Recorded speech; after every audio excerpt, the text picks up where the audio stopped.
Sito. Waalaikumsalam. Selamat siang.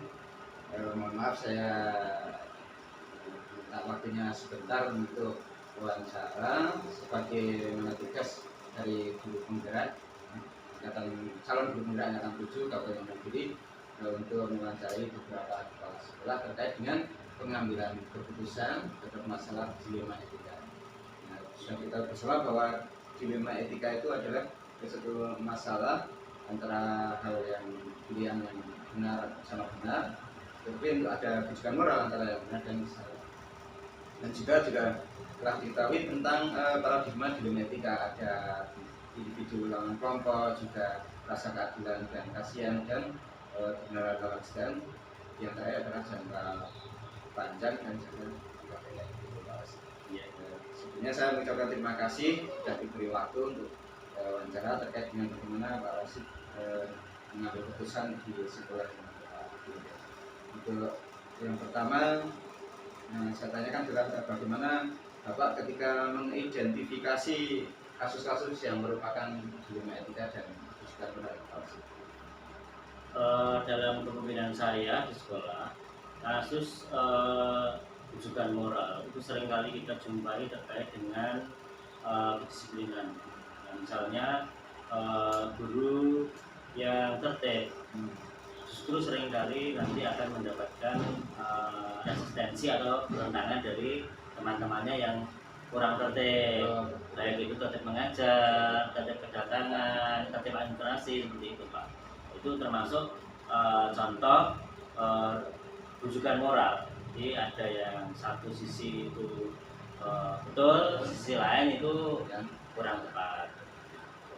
Kemudian yang terkait dengan dilema etika itu biasanya sebuah institusi itu dikatakan baik, berkembang, sehat itu jika masing-masing guru itu berebut ingin mengebulkan program yang diusulkan. Itu sebuah tanda institusi itu hidup dan berkembang.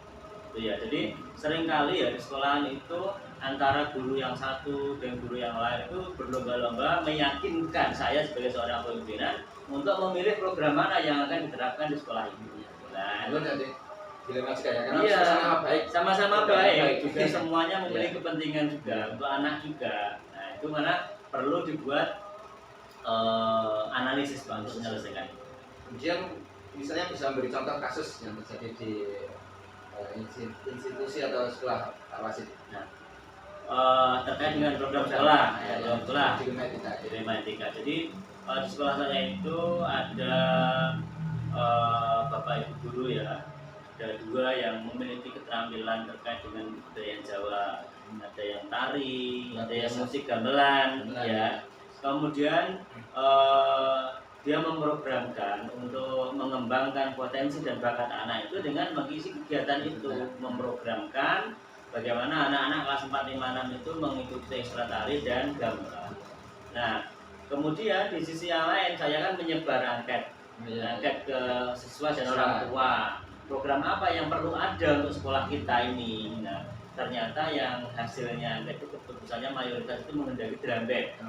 Nah, itu siswa itu sama-sama positif untuk mengembangkan bakat anak, tapi berbeda dari sisi kepentingan. Karena Pak Guru yang dua ini dia memiliki bekal tari dan gamelan sehingga nanti dia bisa bersamai anaknya membimbing. Nah, sementara anak-anak trennya sekarang dia menghendaki drum band yang dia harus mencari guru nanti. Nah, itu lain. Kemudian Pak Rasid saja langkah atau prosedur apa yang biasa ambil untuk melakukan penyelesaian masalah ini? Untuk menyelesaikan masalah ini harus dianalisis terlebih dahulu. Dari dua masalah ini itu bisa dipetakan ke arah mana. Oh, ini kepentingan individu lebih besar atau lebih kepentingan kelompok lebih besar. Kalau yang sisi pertama tadi karena ini lebih dari sudut pandang gurunya, dua yang kompetensi gurunya. Nah, itu sementara dari drum bandnya itu lebih ke komunitas antar wali siswa, kemudian anaknya juga minatnya ke drum band sana. Itu pertama.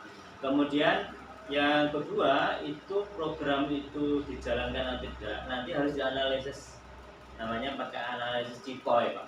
CIPOY itu konteksnya apa, latar belakangnya apa, tujuannya itu konteks. Kemudian I-nya itu input, jadi input sumber dayanya apa yang sudah dimiliki, gamelannya sudah punya belum, pelatihnya sudah ada belum, nanti kalau gamelan latihannya kemana, input, kemudian proses nanti siapa yang menjadi penanggung jawabnya, tekniknya bagaimana pelatihannya, terus kemudian outputnya nanti hasil akhirnya itu siswa menjadi bagaimana, keterampilan apa yang dimiliki siswa, sikapnya, keterampilannya, kognitifnya, seperti itu ya. Kemudian outcome. Nah nanti ketika anak itu bisa keterampilan ini, gamelan atau tari atau yang satu drum band, nanti ketika dia sudah lulus SD, itu nanti kemanfaatannya di jenjang berikutnya di tingkat SMP itu bagaimana? Outcome, terus yang terakhir impact itu dampak yang lebih besar mana buat anak itu sendiri, untuk mempersiapkan dirinya itu bisa menjalani kehidupan lebih baik ke depan, masa depan, jangka panjang. Nah seperti itu Pak. Kemudian pertanyaan yang akan saya tanyakan pada Pak Wasid, selama ini mungkin yang di sekolah satu bataran ini ya, yang Pak Wasid pimpin itu yang dianggap efektif dalam pengambilan keputusan itu seperti kasus dilema etika itu bagaimana? Untuk menghasilkan keputusan yang efektif ya, yang cepat dan bermanfaat, itu saya selalu memanggil siapa penanggung jawab kegiatannya, PJ-nya. Kemudian saya suruh menceritakan sejauh mana analisis dari sudut pandangnya. Jadi seperti tadi saya terapkan apa yang sudah dimiliki, rancangan ke depan bagaimana, outputnya bagaimana, pembiayaannya dari mana. Nah dari situ kemudian saya nanti cerna berdasarkan pengalaman saya, nanti keputusan yang terbaik, yang efektif itu berdasarkan beberapa pertimbangan nanti disimpulkanlah sebuah keputusan yang secara umum yang menjadi terbaik buat sekolah kami. Kemudian kalau beritahu tentang hal-hal ini yang menjadi tantangan dalam mengambil keputusan ketika keputusan itu sudah diputuskan ya, kasus dilema etika ini, ada tantangan itu bagaimana Pak? Mungkin tantangan yang ini Pak, setelah diputuskan itu ada tahapannya lagi. Jadi setelah diputuskan nanti diputuskan ya. Nanti saya akan mencerna lagi. Saya akan flashback keputusan saya ini, saya uji secara legal hukum bagaimana. Saya bertentangan enggak sebagai seorang pendidik, sebagai orang kepala sekolah memutuskan seperti itu. Nah, kemudian saya juga harus menguji secara etika profesi saya. Nah, itu misalnya saya mengambil keputusan itu bertentangan tidak. Kemudian intuisi ya, dalam pikiran saya, pandangan saya ke depan itu saya juga mempertimbangkan ini itu bertolak belakang enggak sih dengan hati nurani saya. Misalnya tadi terkait dengan drum band ya, secara legal hukum ada nggak edaran minta sumbangan ke orang tua untuk membelikan drum band, itu dilarang tidak secara perdanya. Kemudian secara etika profesi, jika saya itu meminta ke orang tua, misalnya kalau memang dilarang, kemudian saya hanya meminta kepada beberapa orang saja yang kaya misalnya ya, itu secara etika donatur, secara etika saya itu pas enggak ke profesi saya.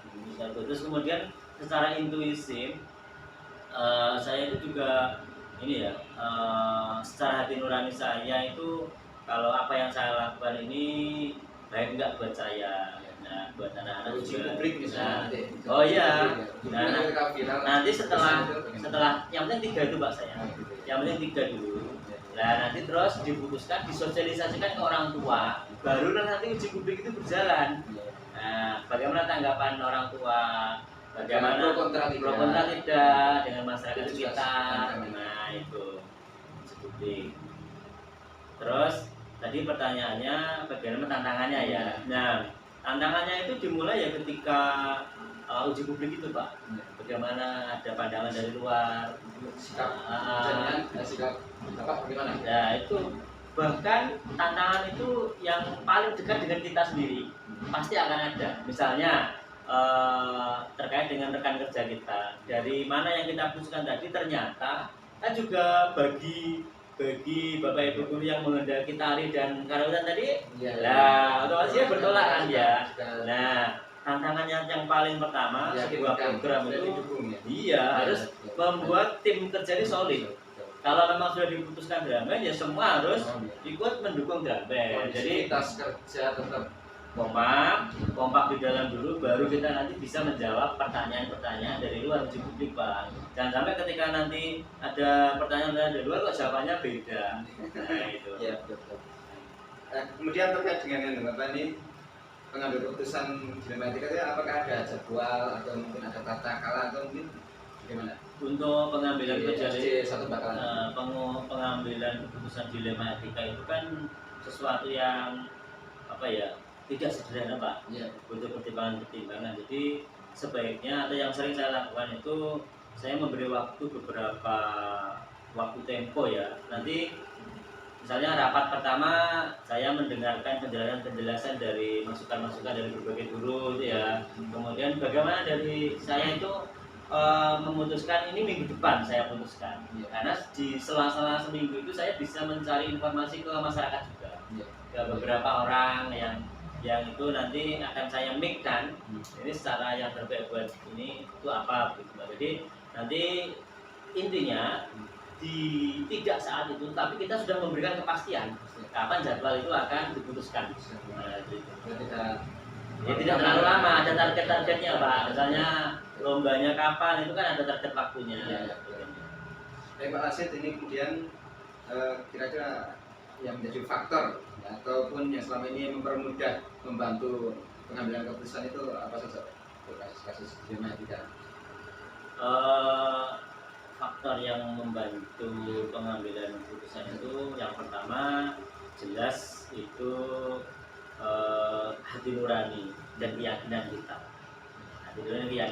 Jadi kalau sama-sama baik, maka mana yang lebih baik, yang lebih banyak. Nah, itu menjadi faktor dilema ya. Dilema itu ya. Nah, itu yang sesuai dengan hati nurani kita, sesuai dengan keyakinan kita.